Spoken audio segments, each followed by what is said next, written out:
11월 30일 하나님의 말씀을 함께 묵상합니다. 오늘은 전도서 2장의 말씀으로 함께 하겠습니다.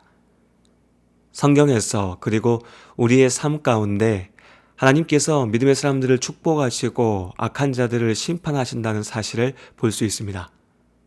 성실하게 땀 흘리며 열심을 다했기에 성공을 이룬 사람들이 많이 있습니다. 믿음으로 순종하고 도전하였기에 하나님께서 주신 축복을 누린 많은 사람들의 고백, 간증을 들을 수 있죠. 의롭고 선한 사람이 인정받고 악한 자들이 결국 심판받는 모습들도 분명 볼 수 있습니다.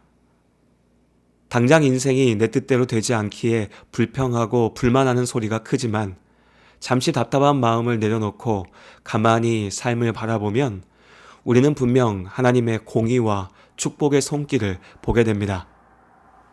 그저 죄악만이 성공하고 큰소리친다면 이미 온 세상이 죄악의 노예가 되어버렸을 것입니다.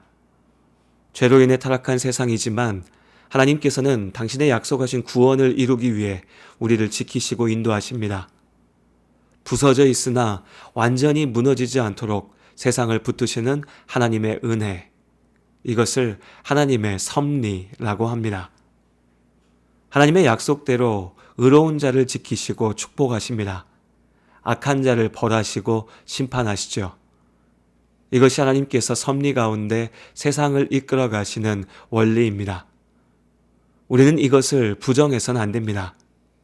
그러나 때로 하나님의 섭리는 우리의 기대를 넘어섭니다. 하나님께서는 심판과 축복으로 세상을 이끌어 가시지만 때로 우리로서는 도무지 이해할 수 없는 예외와 다양한 변이가 등장합니다. 기도해서 응답받은 사람들의 이야기를 듣고 힘을 내려 했는데 이내 기도했지만 침묵하시는 하나님을 보게 됩니다. 믿음으로 축복받은 사람들을 보면서 기뻐했으나 고개를 돌려보면 믿음의 사람들은 고통만 받고 악한 자들이 큰소리치는 현실이 있습니다. 하나님의 계획을 다 이해할 수 없기에 도대체 인생이 왜 이러는 것이냐며 한탄하게 되죠. 전도서의 전도자가 스스로 경험했던 삶의 모순을 고발합니다. 그는 세상의 기쁨과 즐거움을 누렸습니다. 웃으면 복이 온다는 말처럼 한없이 웃어도 보았을 것입니다. 좋은 것을 먹고 마셨고 술을 즐기며 쾌락에 빠져보기도 했죠. 그러나 그 모든 것이 헤벨, 안개와 같이 사라져버릴 뿐이었습니다. 또한 그는 열심히 일하고 수고하였습니다. 사업을 크게 일으켰죠. 집들을 짓고 농장들과 과수원들을 경영하였습니다. 숲과 못들을 만들어냈고 수많은 사람들을 거느렸죠. 그의 수고와 열심은 결실을 맺었습니다. 부와 권세와 영광이 그의 손안에 있었죠. 그러나 결국 그는 고백합니다. 내가 수고한 모든 것이 다 헛되어 바람을 잡는 것이며 해 아래에서 무익한 것이로다. 또한 전도자는 지혜 있는 사람이었습니다. 지혜는 빛과 같고 어리석음은 어둠과 같죠. 어리석은 자는 지혜 있는 사람이 보는 것을 볼 수 없습니다. 같은 세상을 살지만 전혀 다른 것을 보고 살아가죠. 전도자의 지혜는 뛰어났고 유익한 것이었습니다. 그러나 그는 지혜롭기에 깨달았습니다. 결국 지혜자도 어리석은 자도 죽음 앞에서는 다를 것이 없다는 사실을요. 아무리 뛰어난 지혜도 죽음의 벽을 넘어설 수 없죠. 어리석은 자를 비웃었으나 결국 그 끝은 다르지 않기에 지혜 있는 사람, 전도자는 절망합니다. 어제도 말씀드렸지만 성경은 우리가 보고 싶은 것만 말하지는 않습니다. 지금도 살아 움직이는 나의 것 그대로의 인생, 삶의 실체를 보여주죠. 전도자의 고백처럼 세상의 기쁨과 즐거움도, 재능과 노력의 결과로 얻은 성공도, 부와 명예도, 지혜마저도 결국은 영원을 스쳐 지나가는 잠시일 뿐입니다. 헛되고 헛되죠. 그렇기에 마음이 무겁고 씁쓸할 때도 있으나 오히려 오늘을 살아낼 수 있는 참된 믿음이 무엇인지 알게 됩니다. 하루하루 살다 보면 복된 삶에 흔들리지 않는 원칙이 무엇인지 잘 보이지 않습니다. 세상이 온통 풀리지 않는 문제와 모순으로 가득 차 있는 것 같죠. 내가 하나님의 뜻을 다 이해하려 할 때 우리는 넘어설 수 없는 벽에 부딪히게 됩니다. 스스로 하나님의 자리에 서려 할 때 우리는 절망의 늪에 빠지게 되죠. 하나님으로부터 내가 이해하고 이용할 수 있는 성공의 원리를 찾아내려 합니다. 그러나 오직 하나님께서 이 모든 것을 주관하시고 인도해 가십니다. 하나님을 이용하는 것이 아니라 하나님의 손을 붙잡아야 합니다. 다 이해할 수 없는 나의 한계를 인정하고 믿음으로 하나님께 의지합니다. 어쩌면 전도자는 스스로 살려 했기에 인생의 허무함에 고통받았는지 모릅니다. 그러나 바울은 말합니다. 우리가 살아도 주를 위하여 살고 죽어도 주를 위하여 죽나니 그러므로 사나 죽으나 우리가 주의 것이로다. 구주와 함께 나 죽었으니 구주와 함께 나 살았도다. 영광의 그날에 이르도록 언제나 주만 바라봅니다.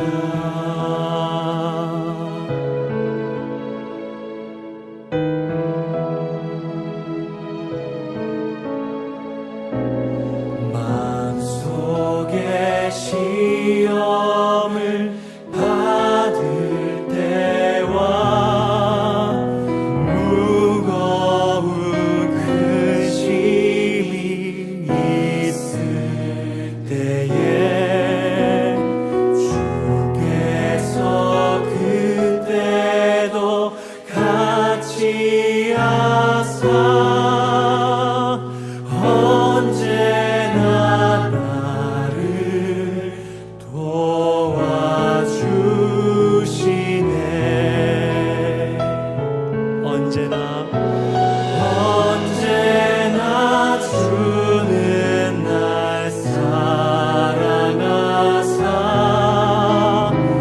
언제나 새 생명 주시나니 영광의 그날에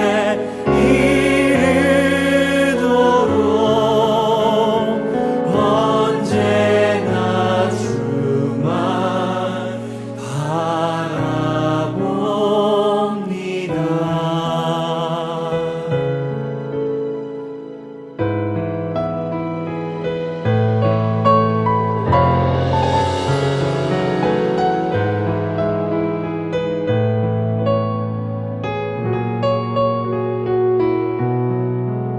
뼈 아픈 눈물을 흘릴 때와 뼈 아픈 눈물을 흘릴 때와 쓰라린 마음으로 단식할 때 주께서 그때도 같이 하사 언제나 나를 생각하시네. 내 몸의 약함을 아시는 주님,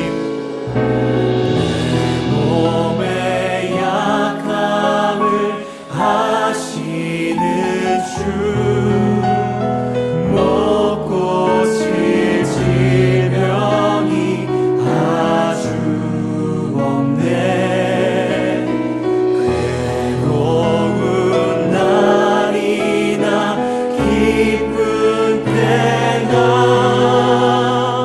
언제나 나와 함께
바람